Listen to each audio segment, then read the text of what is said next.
Uh, Today's topic will be bacterial cell. This is the basic of microbiology. So, in order to study the microbiology well, we must understand what is bacterial cell.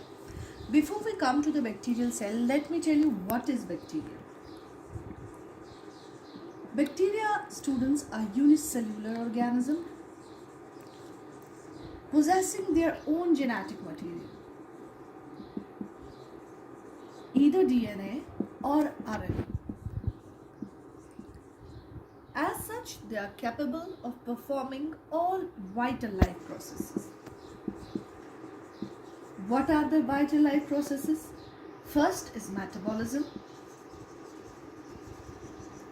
Second is growth and development. And next is reproduction. Simple language में bacteria unicellular organism होते हैं, single cell के बने होते हैं. उनके पास अपना genetic material होता है, या डीएनए होगा या आरएनए होगा, दोनों कभी नहीं होते, एक ही होगा, या डीएनए होगा या आरएनए होगा. वो लाइफ प्रोसेस के सभी प्रोसेसेस खुद कर सकते हैं, जैसे metabolism, growth and development and reproduction. Bacteria are ubiquitous. Ubiquitous का मतलब होता है बैक्टीरिया हर जगह प्रेजेंट होते हैं. So, bacteria are unicellular organism possessing their own genetic material, either DNA or RNA, but never both. As such, are capable of performing all vital life processes like metabolism, growth and development, reproduction. These are the vital processes जो bacteria खुद कर सकता है. And bacteria are ubiquitous. Ubiquitous means bacteria दुनिया में हर जगह होता है. आप कहीं भी जाइए, बैक्टीरिया आपको हर जगह होगा. अब मैं आपको बताऊंगी what is the structure of bacterial cell. Bacterial cell का स्ट्रक्चर कैसा होता है. Externally bacterial cell is covered by a covering which you called as bacterial cell wall. Externally bacterial cell के पास एक कवरिंग होती है जिसे कहा जाता है bacterial cell wall. Cell wall के अंदर और एक कवरिंग होती है which is called as plasma membrane. Plasma membrane और साइटोप्लाज्मिक मेम्ब्रेन. देखो, पहले होता है सेल वॉल. सेल वॉल के अंदर होता है plasma membrane.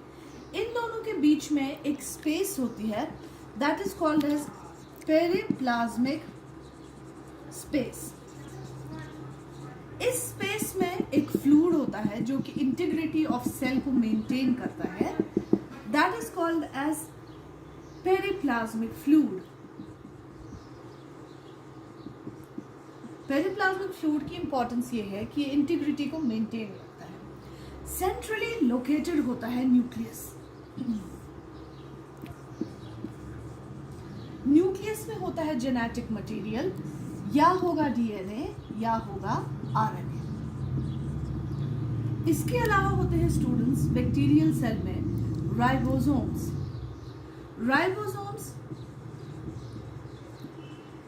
Ribosomes are the site of protein synthesis. Ribosomes में ही बैक्टीरिया अपने प्रोटीन सिंथेसाइज करता है. इसके अलावा और एक स्ट्रक्चर होता है बैक्टीरियल सेल में जिसे हम कहते हैं mesosomes. Mesosomes are the site for respiratory enzymes. ये जो मीजोसोम्स होते हैं they are the site for respiratory enzymes. इसके अलावा अब बैक्टीरियल सेल स्ट्रक्चर में देखेंगे फूड वैक्यूल्स.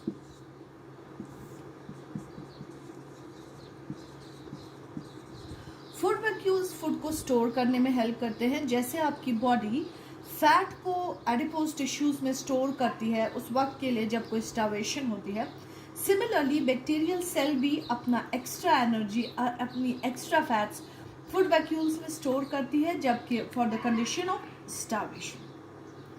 इसके अलावा बैक्टीरियल सेल के पास और एक अपर्चर होता है, एक ऐसा aperture which is called as flagella. Flagella एक लोकोमोटरी ऑर्गन होता है जो बैक्टीरिया को एक जगह से दूसरी जगह जाने में हेल्प करता है. इसके अलावा उनके पास होता है और एक ऑर्गन जिसे हम कहते हैं पिलाई.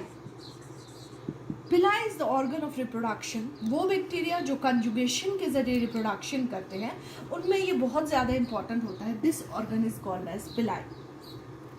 इसके अलावा कुछ ऑर्गेनिजम्स के पास एक एक्सटर्नल कवरिंग होती है, बिल्कुल बाहर से कवरिंग लगी होती है, that is called as capsule.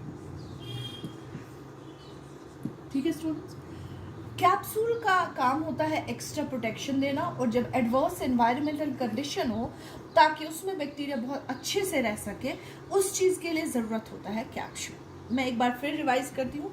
Bacteria are unicellular, they possess their own genetic material, either DNA or RNA, but never both. So, as such, they are capable of performing all vital life processes. What are the vital life processes? Metabolism, growth and development, and reproduction. और एक चीज जो bacteria के बारे में आपको याद रखनी है, that is bacteria are यूबिक्वाइटस।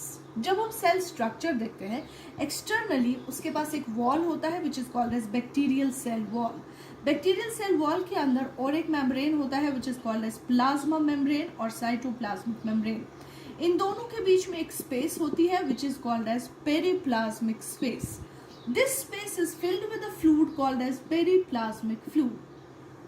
Centrally होता है न्यूक्लियस, और न्यूक्लियस के अंदर होता है जेनेटिक मटेरियल, या डीएनए होगा या आरएनए होगा। उसके अलावा बैक्टीरियल सेल में होते हैं ribosomes. Ribosomes are the site for protein synthesis. उसके अलावा होते हैं mesosomes. Mesosomes are the site for respiratory enzymes. उसके अलावा होते हैं फूड वैक्यूल्स। फूड वैक्यूल्स का काम होता है स्टोरेज करना। कुछ बैक्टीरियल सेल के पास एक अपर्चर होता है, locomotory aperture called as flagella. कुछ के पास पर्टिकुलरली वो बैक्टीरिया जो बाइनरी फिशन से डिवाइड नहीं करते हैं, जो कि कंजुगेशन से डिवाइड करते हैं, उनके पास होता है पिलाई। पिलाई is a reproductive organ for those bacteria which reproduces by the process of conjugation.